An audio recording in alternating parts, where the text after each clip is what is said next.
Hey guys, so right now I'm going to be trying to teach you guys how to convert a floating point number, like this one we have here, into its 32-bit IEEE 754 floating point representation you can see here. So what we're going to do, to start off, we're going to take a look at our number. We have 67.875, and what we'll want to do is we want to take this and convert it into this hybrid binary representation.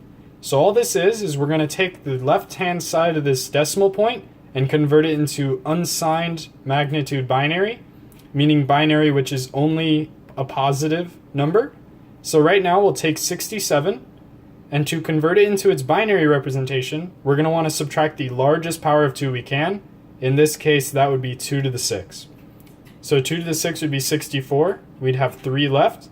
So from that we can subtract 2 to the 1. Which gives us 1 left, and from that we can subtract 2 to the 0, giving us 0. So you can see here, I wrote down that binary right here. Because I said we had a 2 to the 0, we have a 1 right here. Because we had a 2 to the 1, we have a 1 right there. We didn't have a 2 to the 2, so I put a 0. We didn't have a 2 to the 3, so I put a 0. We didn't have a 2 to the 4, we didn't have a 2 to the 5, but we had a 2 to the 6, so we put a 1 right there. So that's how we got this binary to the left of the decimal point here.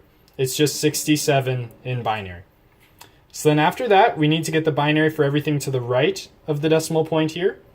So to do that, we're going to do the same exact process, but we're going to use negative exponents.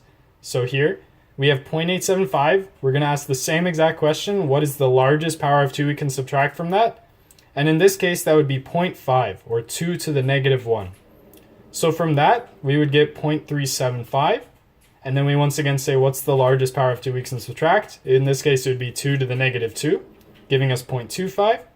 And so from that subtraction, we get 0.125, and then the next final largest thing we can subtract is 0.125, that being 2 to the negative 3. So from that, we can once again write our binary where we did have a 2 to the negative 1, so we have a 1 there. We added 2 to the negative 2. So we have a 1 there, and we added 2 to the negative 3, so we had a 1 there. So now, what we have here is the fixed point hybrid binary representation of 67.875. And it's called that because we have fixed point, it's fixed right there, and it's hybrid binary, meaning that it's written in binary, but it's not perfect binary because we're still using things like a decimal place and stuff like that. We could also, if this was a negative number, we could put a negative sign right there. Anyways, so the next thing we want to do is we need to do one more conversion to make this a lot easier to get it into the final version we're trying to go for. What we want to do is we want to move this decimal place as far to the left as we can, only leaving 1 digit to the left of it, 1 to the left of it. So you can see here, I moved this decimal place 1, 2, 3, 4, 5, 6 times to the left, right here. So I just moved it 6 times to the left. And because I moved it 6 times, I need to multiply it by 2 to the power of how many times I moved it. In this case, 6. And we multiply it by 2 to that power because we're working in binary, and so we want to multiply by a power of 2. So, now that we have it in this representation, it'll be really easy to get it into the IEEE 754 floating point representation. So what we'll do to start is we'll just take a look at the different components of this IEEE 754 floating point. So to start, we're going to have a sign, we're going to have our biased exponent, and we're going to have our normalized mantissa. And I also wrote how many bits are used to compose each of these pieces. So for the sign, we have 1 bit, for the biased exponent, we use 8 bits, and for the normalized mantissa, we'll use 23 bits. So taking a look here, we'll start off with just the sign on the left. We have the sign, and if it was a positive number, we're going to put a 0, and if it's negative, we're going to put a 1. So in this case, since we're working with a positive number, the positive 67.875, I put a 0 right here for the sign. Next, we'll try and get our biased exponent. So to get the biased exponent, what you want to do is you're going to take your normal exponent, which is 6. So take normal exponent, which we said was 6. We're going to add 127 to that to make it the biased exponent, and then we're going to just convert that to binary just like we've been doing this whole time. So in this case, you can see right here, I have 6 plus 127 is 33. This is called our biased exponent, 133. And then the next thing we want to do is just convert that to binary. So all we're going to do is subtract the largest power of 2 we can. In this case, that's 128, or 2 to the 7. From that we have 5, which we can subtract 4 from, or 2 squared. And then from that we have 1, and we can subtract 1, which is 2 to the 0. So from this, we can get our binary, which I wrote up here. We said we had a 2 to the 0, so we have a 1 there. We didn't have a 2 to the 1, so that's 0. We did have a 2 to the 2, so it's 1. We didn't have a 2 to the 3, so 0. No 2 to the 4, no 2 to the 5, no 2 to the 6, but we did have a 2 to the 7, so we have a 1 there.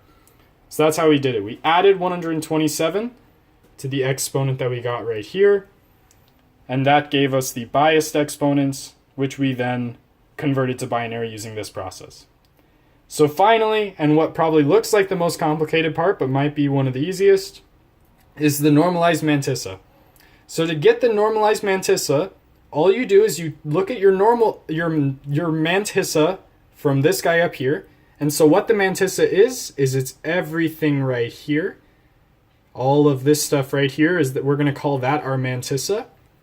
And so what we're going to do is we're going to take that mantissa and take everything to the right of the decimal point and then add zeros as necessary. So what you'll see here is I'm just going to look at only stuff to the right of this decimal place, and I'm just going to copy it down right here.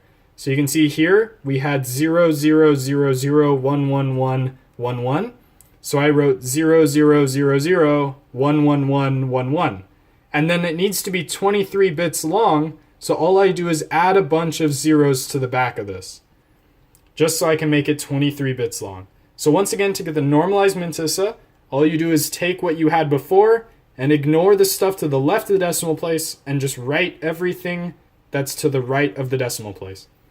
So from doing that, we got our sign, we got our biased exponent, we got our normalized mantissa, and as such, this binary string I have here is the 32-bit IEEE floating point representation of 67.875. Hope this helps.